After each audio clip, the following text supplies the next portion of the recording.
Greetings from the road. It's late afternoon here on a Wednesday. I'm at the Wayne County Historical Society. Every Wednesday these guys get together and they volunteer their time. Today they're working on this 1925 Davis Brougham.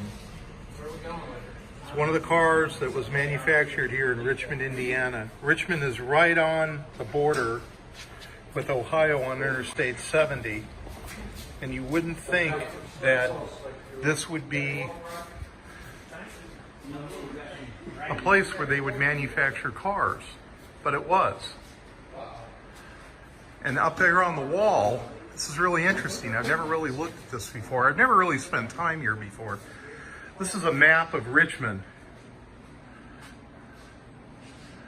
And when you look down at the bottom, this is 1884.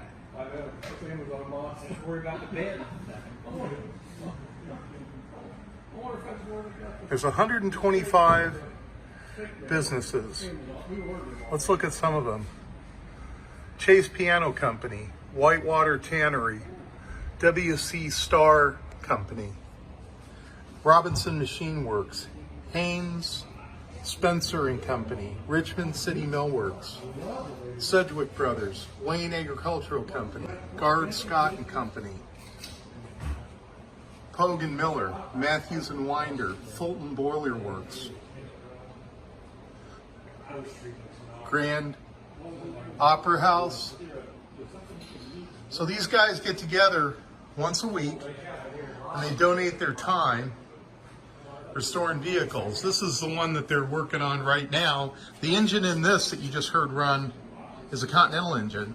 And if you follow me, you'll see a Star pickup truck, number 25. One of 25 that was made, and the last number 25. That also had a Continental engine. So it's the same manufacturer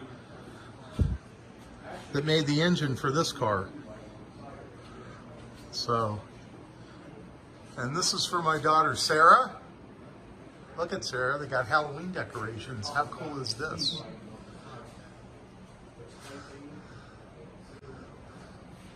Okay, hope everybody had a good Monday, good Tuesday. This is a good video to shoot on a Wednesday. Halloween's coming.